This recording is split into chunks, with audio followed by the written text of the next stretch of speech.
Dateline, Well, New Jersey, March 1st, 1932. In a moment, the story. The message was flashed. It isn't much beyond midnight, and already the state troopers are going through the neighborhood with a fine-tooth comb to meet the challenge of a criminal degenerate.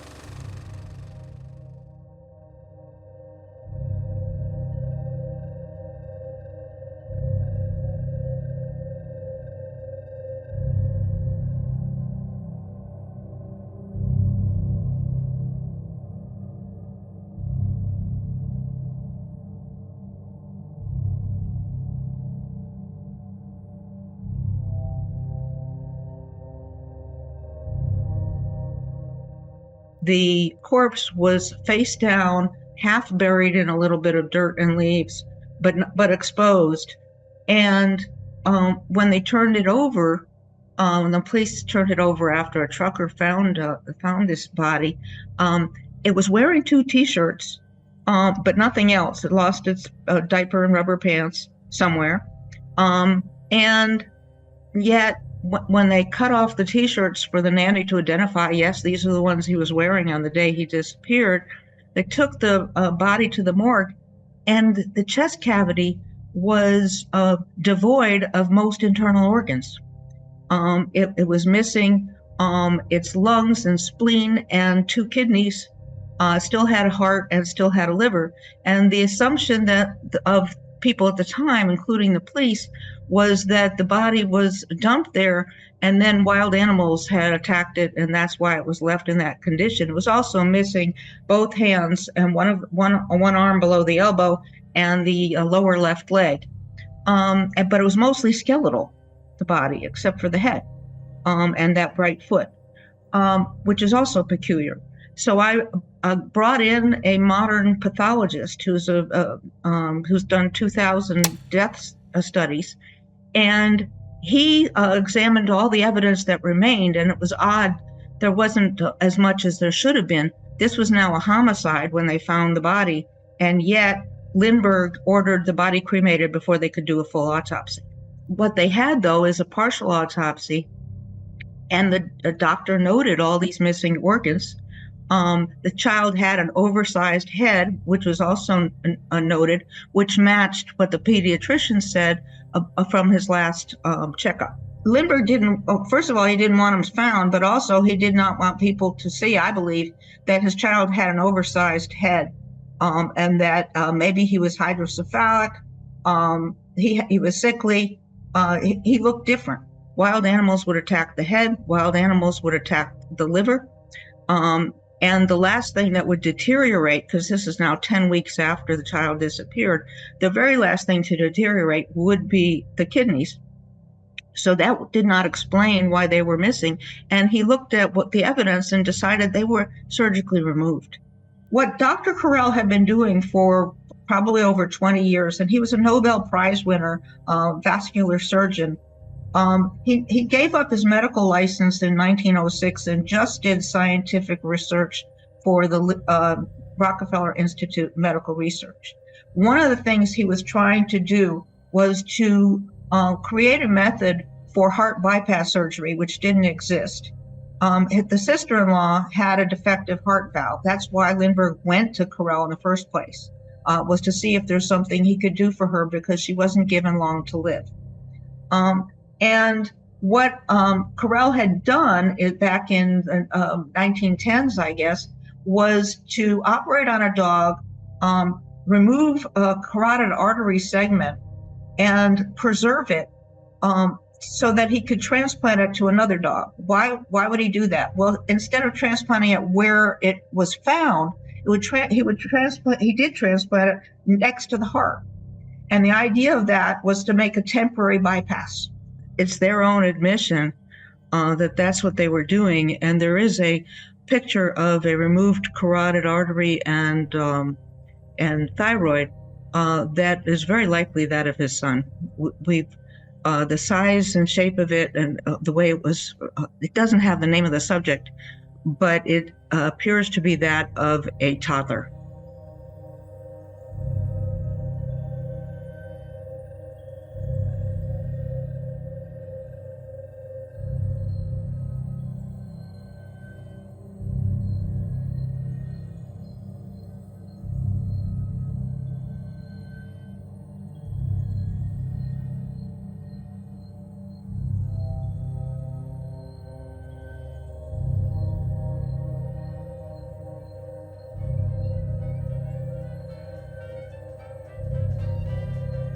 All of his biographers noted that he had a history of very cruel pranks and a behavior like a misanthrope. He really didn't interact with most people.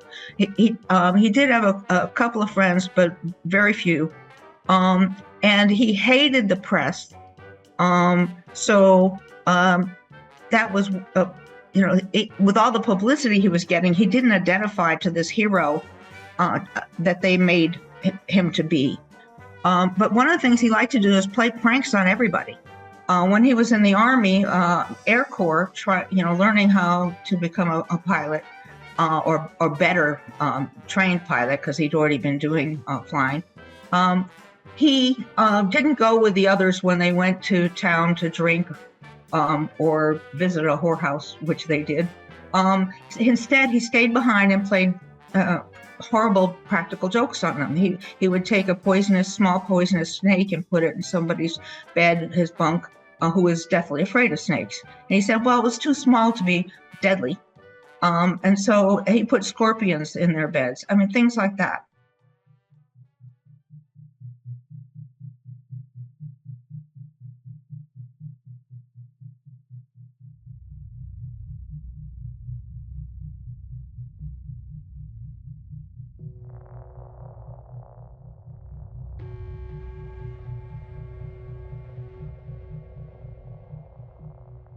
Why did they settle on Hauptmann? The gas station attendant had taken down the license plate number of Hauptmann, and that's how they traced him, because you just look it up and that's his address. Okay, when they got there, they searched his garage and they found nearly $14,000 of the ransom money in the garage. Okay, and so they decided they're going to settle on him at this point as the Lindbergh kidnapper and Cemetery John. It was originally just an extortion claim in New York, getting the money. And Lindbergh and his go-between, John Condon, who had met with Cemetery John twice for at least an hour, I think, each time, somewhere in that range, on a bench in two different cemeteries, could not identify Hauptmann as that person. I think what happened next is the police manufactured evidence to extradite him to New Jersey to prosecute him as being the kidnapped murderer. Jury returned the verdict that brought to an end the courtroom drama and the Lindberghs' 3-year ordeal of grief and public spectacle. The verdict was guilty of murder in the first degree. Hauptmann refused to admit guilt to the very moment he paid with his life for what was called the crime of the century 25 years ago. So he was settled upon. He made a very good candidate for being framed, because he was German, and we had fought World War I against Germany. He was a soldier in World War I for Germany. He had come as a stowaway to the U.S. 10 years before. So they made him the villain. There were many people who wrote books and articles saying Hauptmann was guilty and he should have been executed. And there were others who insisted, no, he was framed. He wasn't guilty, including his widow, who spent the last 60 years of her life trying to prove he was actually picking her up in the Bronx when this crime occurred. And they had witnesses.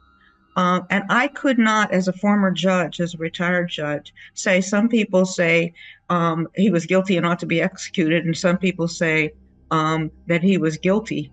I needed to look into it myself. And that's when I got started. And the more I looked into it, the more I looked at Lindbergh's conduct and the way he was treated in that case as extremely peculiar. He should have been a suspect. Scotland Yard told the New Jersey police that they should be examining all 5 adults who were in the house at the time he disappeared. They should have taken into account that he was a sickly child, and that parents are often guilty of infanticide in such cases. And so the New Jersey police said, no, we're not investigating that. And what they did instead is put Lindbergh in charge of the investigation, the criminal investigation, and evidence started disappearing. The other very telling thing is the testimony of his neighbor, an 18-year-old neighbor, who was a senior year in high school, was driving back from Princeton, where he went to high school, on the night of the kidnapping.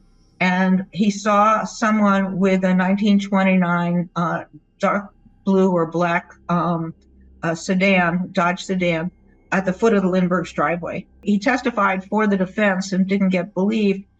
They thought he confused it with Hauptmann's car, which was very different. But many years later, he spoke, when he was in his 80s, he spoke with two investigators who wrote a book called The Lindbergh Kidnapping Hoax, Crime of the Century, in 1993. And they decided at that point that person must have been Lindbergh.